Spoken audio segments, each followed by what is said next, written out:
All right, my beloved Madridistas, welcome back to Madrid. Welcome back to the channel after this long international break. I've missed you guys. I really don't like these international breaks. I find them so disruptive. But fortunately, everybody came back. We didn't have any injuries. More often than not, players come back in a box. But I was very happy to see nobody got injured playing with their respective countries. Okay, we need to discuss the match last night, and I'll give you guys my thoughts. And we have to be honest, there's a whole lot about this team that concerns me. This is a team that is just, very slow to get into matches. We always start very, very cold. This is a team that relies far too heavily on individual moments of brilliance. I just don't really see a good collective play. The way that, when I watch Barça play or Atlético de Madrid, Barça plays wonderful football. They really play as a team. Atleti has a very defined style. You can just see the strategy behind it. They play very consistently in a certain way. I'm just not seeing that with Real Madrid. There's no defined style. This is a team that really struggles to defend, especially in transition. So there are a lot of things that really worry me that I think we could observe very clearly in this match. So let me give you my thoughts on the Leganes match. We'll talk some takeaways, and we'll talk about players. But welcome back to the channel. Great to be back. Thanks for joining me. Let's get started.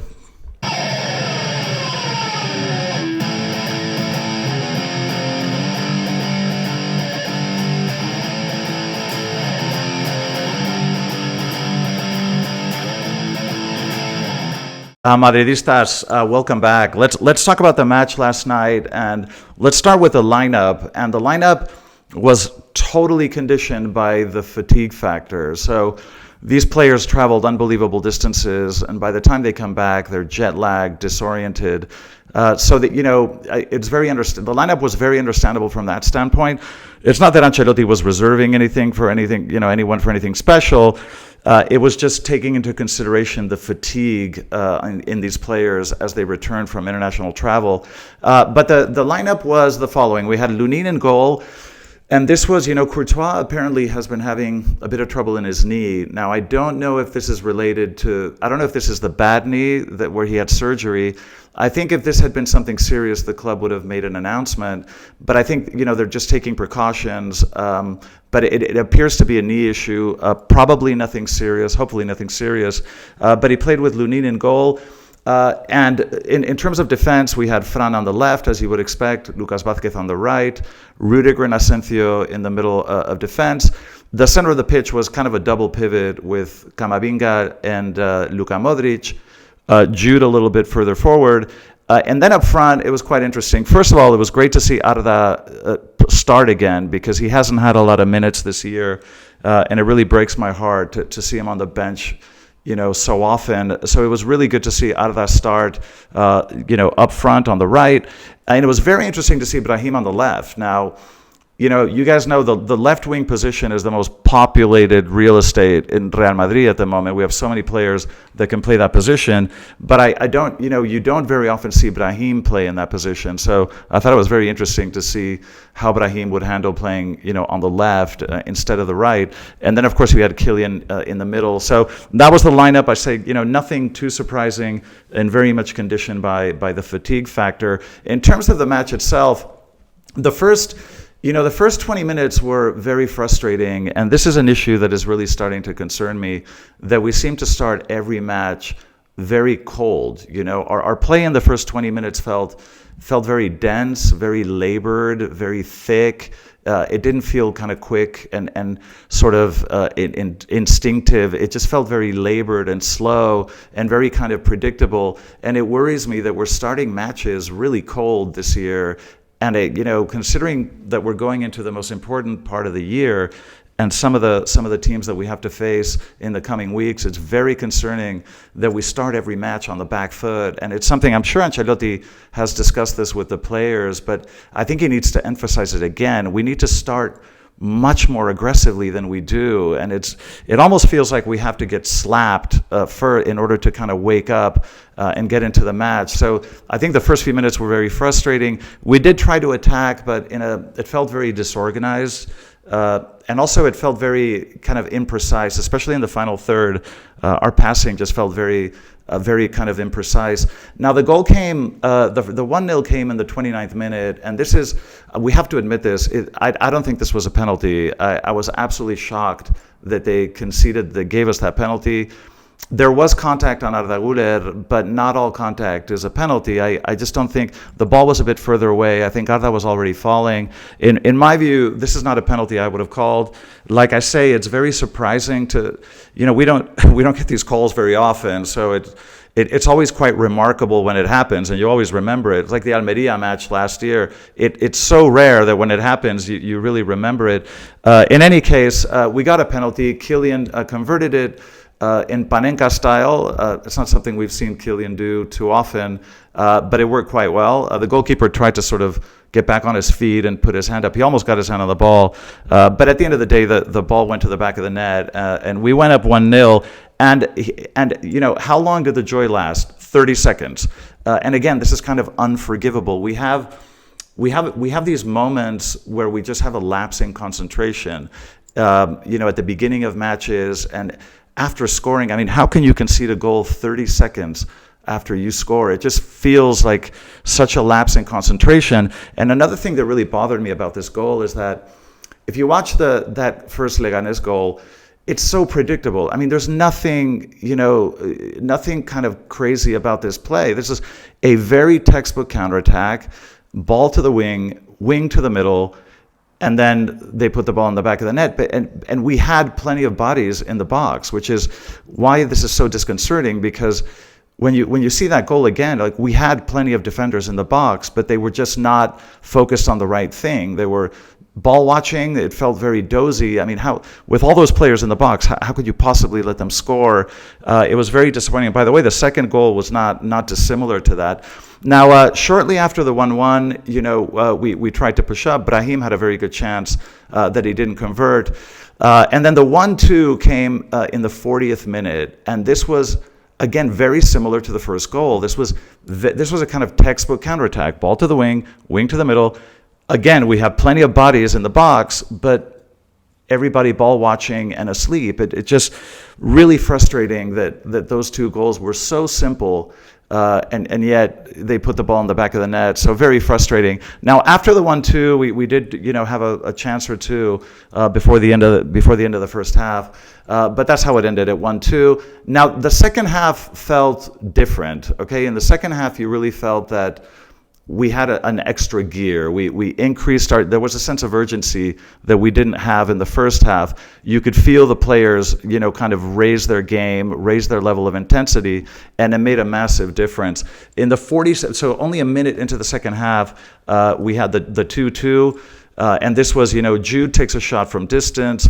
It hits the post. The ball ends up in Brahim's feet. He tries a shot. That ball ends up hitting the crossbar, and as the ball is coming down, Jude runs into the box, right place, right time, and puts the ball in the back of the net. And I do have to mention that technically I thought this was quite a difficult goal to score, because the ball is dropping almost straight down in a line, and Jude is in full stretch to try to get to the ball, and he volleyed it. That's not a very easy thing to do. I thought it was a very good goal by Jude. That put us at 2-2. Now, at 2-2, we continued to try to push forward, but Leganes, they did start to look dangerous on the counters, and this is another thing that really concerns me, is that we look so vulnerable in transition, defensive transition. So it was just, you kind of always felt on edge when Leganes countered. But like I say, and generally speaking, we did play with greater intensity in the second half. In the 53rd minute, Brahim hit the post. That was a very good chance. I have to say that Jude in the second half was much more present. We'll talk about Jude in a second, but he was much more present in the second half, and it made a material difference. He was running a lot more, covering more space, connecting with the forwards a lot better. It made a material difference. In the 61st minute, you had the first changes. You had Bini and Rodrigo come on, Arda Güler and Brahim come off. After the changes, we sort of continued pushing up, and we were recovering balls much more quickly. You could tell we were pushing forward, but we were able to press effectively and recover the ball a lot more quickly. Made a massive difference. In the 72nd minute, Fede came on for Lucas Vázquez, who at that point, I mean, he was exhausted. He had a difficult match. I don't think he had a particularly good night.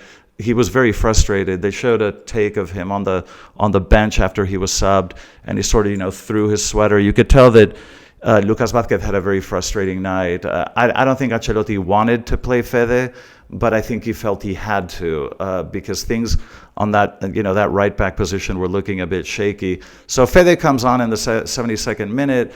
And then the 3-2 came in the 75th minute, and this was just a wonderful strike by Kylian. Very, very precise, putting the ball very near the post, hit it with enough power that the goalkeeper, couldn't get to it. Wonderful strike by Kylian, who is really, really coming into form now, and it's just so wonderful to see. In the 79th minute, Luka Modric came off for Tchouaméni. This is a substitution that could have been made much earlier. I mean, 80 minutes is a lot of football for a 39-year-old guy. So I think that was an intelligent change, and I think something that could have happened earlier. In the final minutes, we suffered. Well, we did have one very good chance in the 89th minute. It was a counterattack. Vini on the left, Kylian in the middle, and Vini kind of just made the wrong decision. It was very frustrating because he tried to pass the ball to Kylian in the middle, but it got intercepted by a defender. But you get the feeling that the timing of that pass was poor. It was a bit rushed. I mean, Vini had enough real estate to hold on to the ball a little longer. He could have taken a shot himself. He could have also tried to cut inside and maybe at that point try a pass or a shot, but it just felt a little bit rushed. It felt, I don't know, like maybe he felt obligated to pass it to Kylian. So I hate it when players do that. You should always make the right decision at the time. Don't try to be overly nice or polite. I just thought it was the wrong decision. That was very frustrating. But the match ended with Real Madrid, and this is just, how can we be, praying for the final whistle at home against Leganes? It's just very disappointing, and it kind of is an indication of where we are in terms of our play, that Leganes was really, putting us against the rope in those final minutes, and we were happy to hear the final whistle. That's just really disappointing. I think in terms of the kind of main takeaways, I would say they're the following. As I mentioned, number one, slow starts. We have to do something about this. We cannot continue to start matches so dozy, so cold, so lackadaisical. We need to be much more aggressive from the first minute. This is a pattern this year, and it really worries me. Number two, our collective play is very poor. It's just very poor. Everything, we rely so heavily on individual moments of brilliance, which we have because the quality of our players is incredible. So that they're going to produce something magical, but there needs to be better collective play, and I'm just not seeing it. And I think at this stage of the season, it's unforgivable that we don't play better as a team. Number three, I think we look very vulnerable defensively. And specifically two things. One, in set pieces, you're always nervous. Set pieces against us, I don't know why. And I think it's because we can sense how vulnerable we are. And number two, in transition, I think in defensive transition, we're very vulnerable. It doesn't take a lot for other teams to get behind our defenders and to score. It's very frustrating, but defensively we look very, very vulnerable, and it worries me. Number four, we're prone to moments of, like I say, lack of concentration, like at the beginning of matches or right after you score, or in specific moments of the match, we just seem to lose concentration. And that has me very worried because, like I say, looking at what we had ahead of us, we can't make these kind of mistakes. Number five, I don't think we have a defined style of play. And I think this is unforgivable. Like Ancelotti, with all of his experience, with the quality of players that we have, we should be playing a lot better. And yes, we have injuries, whatever. And maybe, we have players that are playing, not in their natural positions, but it's no excuse. We have wonderful players, and with Ancelotti's experience, how are we not playing better football? And it really worries me because, like I say, when I watch Barça play, they play fantastic collective football. And every time you watch him play, you can see it. Everything is quick. Everything is instinctive. First touch. Everyone's running. Everyone's moving. It just looks like a team. When you watch Atleti play, it's the same style every time, right? It's this incredibly organized defensive block, and they all know when to push up together, when they have and they all defend together. You just get a feeling that there's collective play. There's a strategy. Real Madrid it just feels so random, so haphazard. I just don't understand how that can happen with the players we have and the manager we have. It's just really, really disconcerting. Okay, in terms of players, we can do this very quickly. Lunin, I think Lunin, from 1 to 10, I'd probably give him a 6. I don't think there's that much he could have done in the goals, to be fair to him.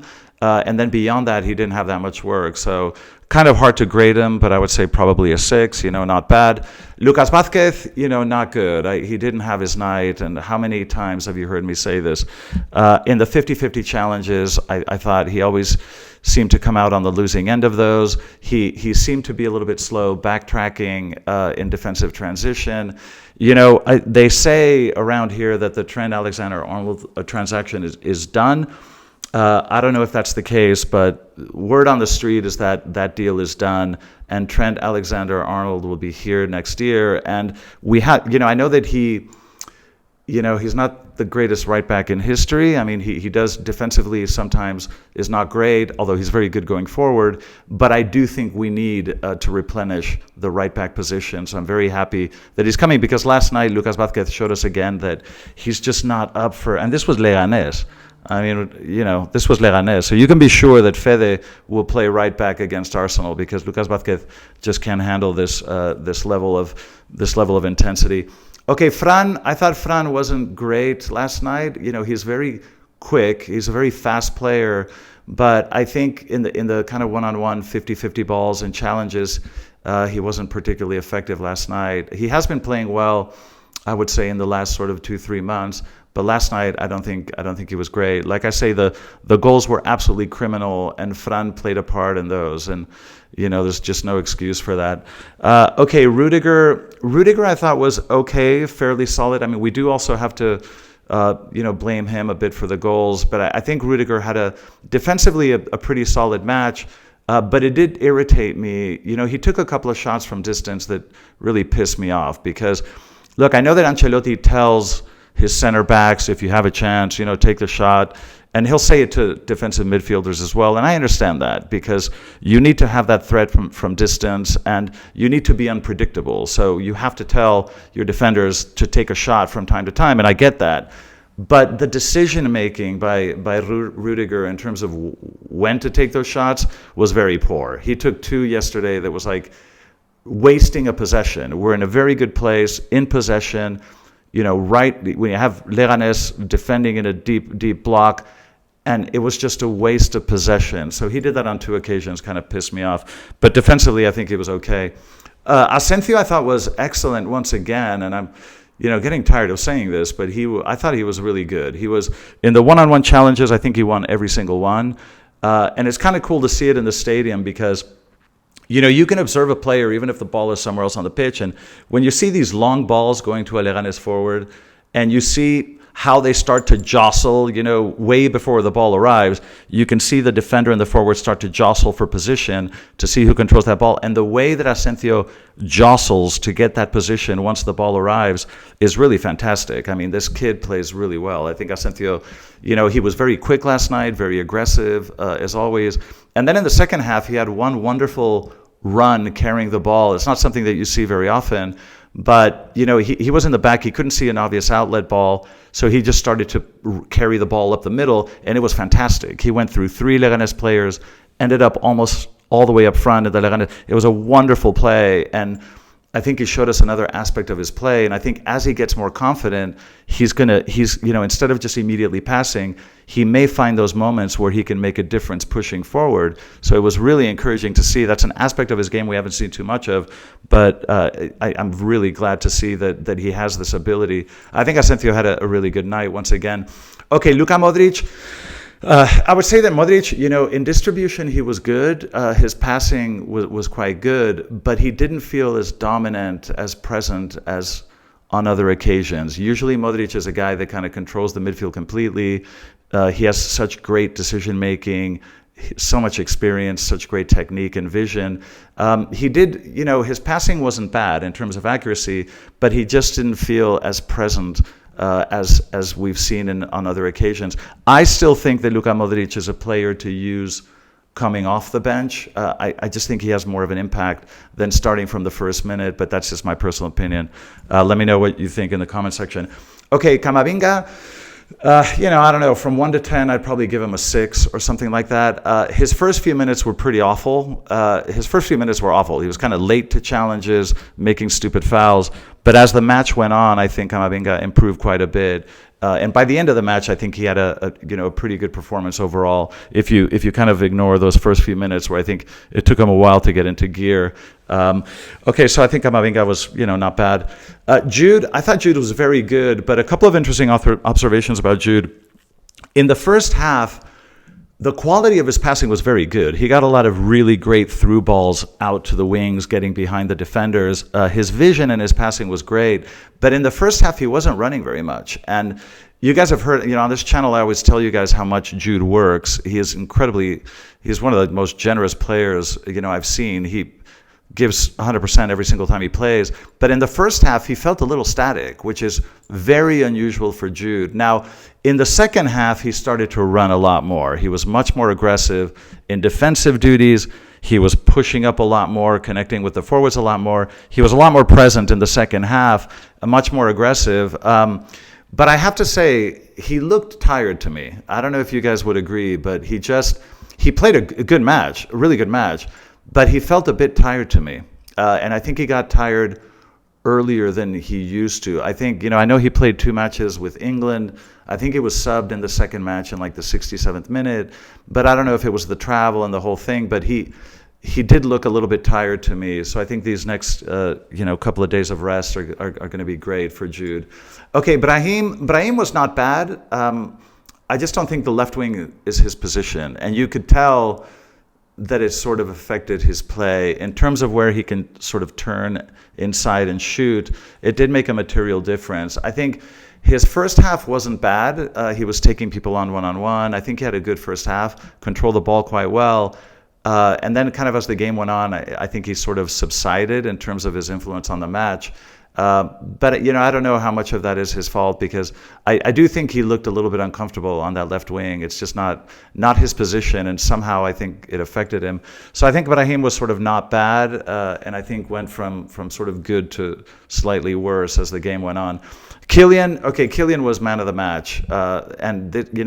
Mbappe is basically back to Kylian. This is the player we love, who's been a monster for the last few years. Kylian is back. His quickness is incredible. His technique is incredible. His dribbling, his finishing is now improved a lot. And he's really become comfortable now in that number 9 position. When he receives the ball, he's now making much better decisions. He's always surrounded by players, but he's holding onto the ball a lot better when he has his back to goal. He seems to be protecting the ball a lot better. A lot of his dribbles are starting to work now. He's getting away from defenders much more effectively. I think Kylian is back, and right now he's taken over this team. And considering Vini's form, Kylian really has become the sort of leader of the squad at this moment in time. So it's incredibly encouraging to see Kylian play this way. Let's talk about Arda. Arda was. I don't think he was particularly good last night. I think he was okay, but not great. And I'll tell you, he had some good passes. He's very good on the ball, but I don't think he. First of all, I don't think that right winger is his natural position. I have to be honest about this.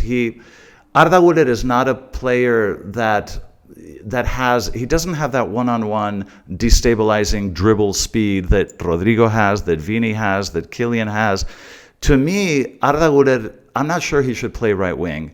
To me, Arda Güler is a midfielder and more of an interior player. I mean, in my mind, Arda can play the number 8 position. He can definitely play a number 10. I think he can even play a number 5. But what I don't think Arda Güler can play is either a 7 or an 11. I just don't think he's a winger, because he doesn't have that sort of natural speed where you just get away from people by virtue of his speed. He's much more of a control, vision, strategic pass type player. And I just think he's playing out of position. So I think he was okay. Don't get me wrong. He was okay. I think defensively he could have worked a little harder. So he had an okay match, but he's missing that spark. Last year he doesn't get a lot of minutes, right? Neither last year nor this year. But last year he seemed to have a spark, like something special. He would produce magic, in the few minutes that he would play. This year, it doesn't seem to be the case, and I don't know if it's confidence or maybe the positional issue that I just mentioned. I'm not sure, but it just doesn't feel the same this year without that. So I don't know. It could be a confidence thing, and maybe as he plays more, that'll change. But those are my thoughts on Arda Güler. Now, in terms of Vini and Rodrigo, I thought Vini was a little bit off. He's just not quite the same this year. I mean, he tried to take people on, but it wasn't really that effective. Rodrigo, you could say the same, tried, but, didn't create anything particularly special. So not too much to say about Vini or Rodrigo. I do have to mention the refs, because this time they favored us, and we have to be honest about this. I think they favored us yesterday, and it's absolutely shocking. It happened last year against Almeria, and it was so shocking. Of course, whenever that happens, the press goes crazy here, but it only happens once a year, and I don't know if it's by design. It feels like it might be, to give the other side, enough BS material to spin their lies. I don't know if they do it on purpose, but I think last night the refs did favor us, and we have to acknowledge that. I don't expect it again. But last night, I do think the refs were, somewhat on our side. It felt that way. But in conclusion, look, we have a lot of structural issues to deal with. It's going to be a very difficult year. The Liga is going to be very tricky. The Champions League, this looks very difficult. And if we were playing better football, I wouldn't be, as kind of pessimistic. But it's just, I'm very concerned about our collective play. I'm very concerned about our defensive focus. There are too many missing pieces this year that have me really, really concerned. But in any case, we're obviously going to fight and keep trying. But okay, all right. Those are my thoughts on the match last night. Thank you guys for joining me. Really appreciate it. And let's hope that things turn around, and let's hope that we can kind of recover that team play that it's got to be there somewhere. But anyway, thanks for joining me. Love all of you. Give me your comments in the comment section. And as always and forever, a la Madrid.